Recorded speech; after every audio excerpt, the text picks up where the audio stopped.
Hello students, मैं हूं आशीष चौबे। मैं स्वागत करता हूं आपका आपके अपने YouTube channel spirit of physics में। तो आइए शुरू करते हैं आज का वीडियो।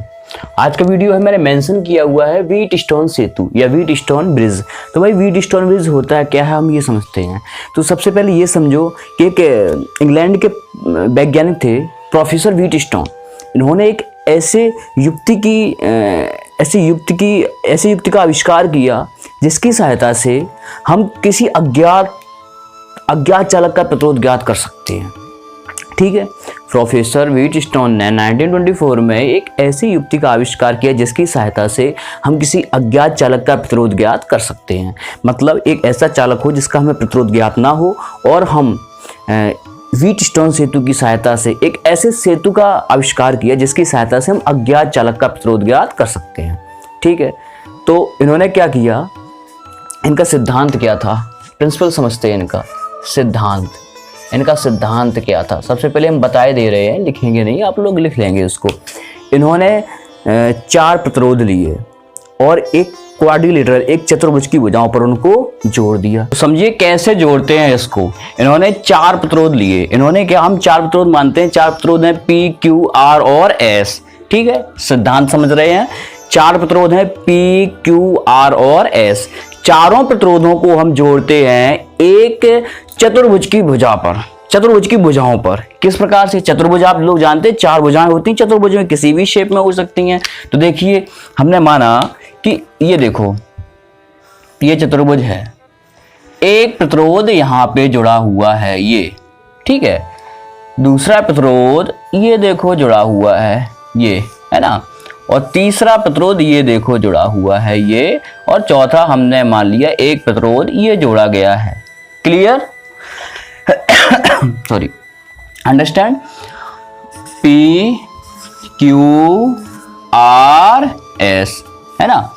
और चतुर्भुज का एक विकर्ण ये हो जाएगा, ये देखो यहां से स्टार्ट होके ये बिंदु A मान लो, ये बिंदु B मान लो, ये बिंदु C मान लो, ये बिंदु D मान लो। इसको पॉइंट A लिया, B लिया, C लिया, D लिया।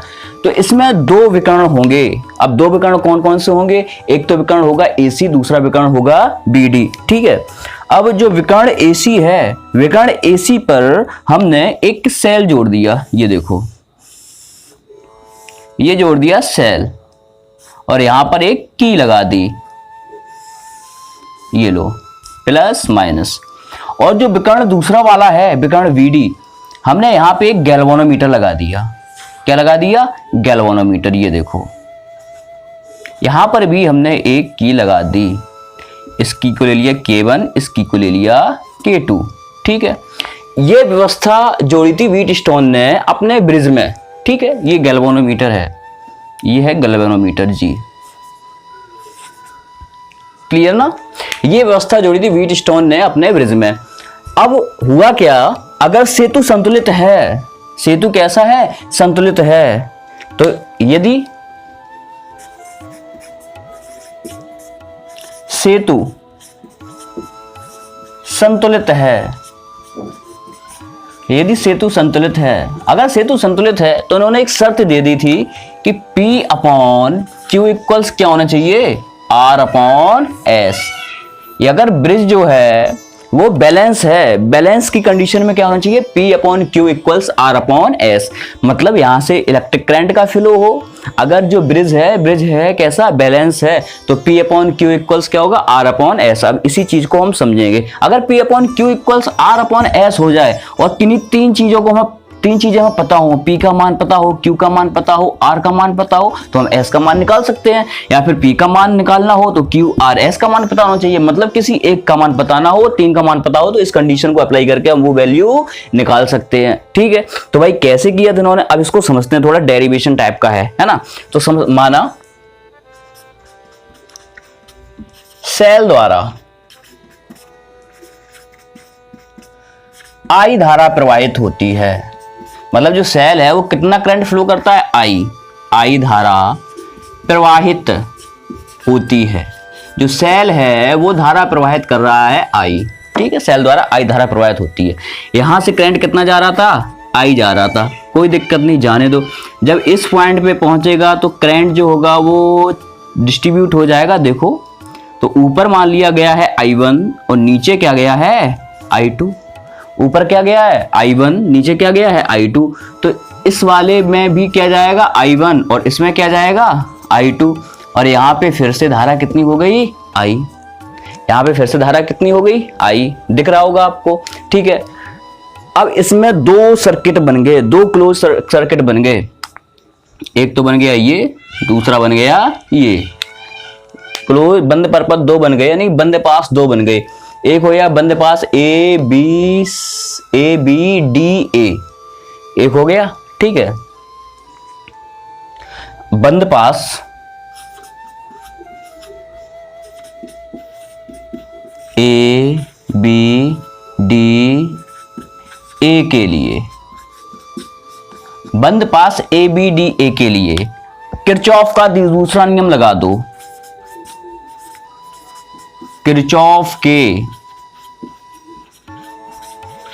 द्वितीय नियम से, किरचॉफ के द्वितीय नियम से, किरचॉफ का द्वितीय नियम ये होता है भाई, sigma I R equals sigma ई। यही तो होता है sigma I R equal sigma ई। अब उधर करंट कितना गया है I1, करंट गया है I1 इनटू प्रतिरोध कितना है P, और नीचे करंट कितना गया है I2, प्रतिरोध कितना है R। अब I1 और I2 की दिशाएं अलग अलग हैं, तो यहाँ पे क्या लगा देंगे माइनस इक्वल्स। यहाँ पे क्या कोई सेल जुड़ा था, नहीं जुड़ा था, गैल्वेनोमीटर था, तो क्या हो जाएगा 0। इक्वेशन नंबर फर्स्ट, इक्वेशन कौन सी हो गई फर्स्ट हो गई। ठीक है, अब बंद परपथ ये लेते हैं, बंद परिपथ, दूसरा बंद परिपथ कौन सा है बी सी डी बी के लिए, बी सी डी बी के लिए बंद परिपथ बी सी डी बी के लिए लेंगे। इसमें भी लगा दो किरचॉफ का द्वितीय नियम, किरचॉफ के द्वितीय नियम से। जब किरचॉफ का द्वितीय नियम लगाएंगे तो किरचॉफ का द्वितीय नियम क्या हो जाएगा, इसमें करंट कितना गया I1, प्रतिरोध कितना है Q, तो I1 Q। देखो इसमें करंट कितना गया है I2, प्रतिरोध कितना है S। I1 और I2 की दिशाएं अलग अलग हैं, तो क्या लगा देंगे माइनस इक्वल्स। कोई सेल जुड़ा है, नहीं जुड़ा है, तो क्या 0। इक्वेशन नंबर सेकंड, इसको क्या लिया हमने इक्वेशन नंबर सेकंड। अब बाई इक्वेशन 1/2, इक्वेशन 1/2 लेंगे तो क्या हो जाएगा 1/2 लेंगे तो ये हो जाएगा I1P upon I1Q equals I2R upon I2S। I1 से I1 कैंसिल, I2 से I2 कैंसिल, तो देखो हमें क्या मिलेगा, हमें मिलेगा P upon Q equals R upon S। ये तो व्हीटस्टोन कह रहे थे, ये क्या कह रहे थे, ये तो कौन क्या बोल रहा था, व्हीटस्टोन कह रहे थे। ठीक है, तो ये रहा आपका व्हीटस्टोन ब्रिज। बहुत ध्यान से समझिएगा, आपके ये मान लो सफर शुरू हो गया है आपका इस चैप्टर का, क्योंकि इस पर बहुत से सिद्धांत आने हैं, अभी बहुत से चीजें आनी हैं, बहुत सी नई नई इन्वेंशंस आनी हैं। ठीक है, इसी पे आधारित है आपका मीटर सेतु। अगर आपको समझ में ना आया हो तो रिकैप करके एक बार फिर से देख लीजिएगा, पक्का समझ में आएगा, 100% समझ में आएगा। ठीक है, तो भाई फिर मिलते हैं अब अगले वीडियो में मीटर सेतु के साथ। बने रहिए इस चैनल के साथ, है ना। मुलाकात होगी आपके साथ आपसे अगले वीडियो में। तब तक पढ़ते रहिए, व्यस्त रहिए, मस्त रहिए। राधे राधे।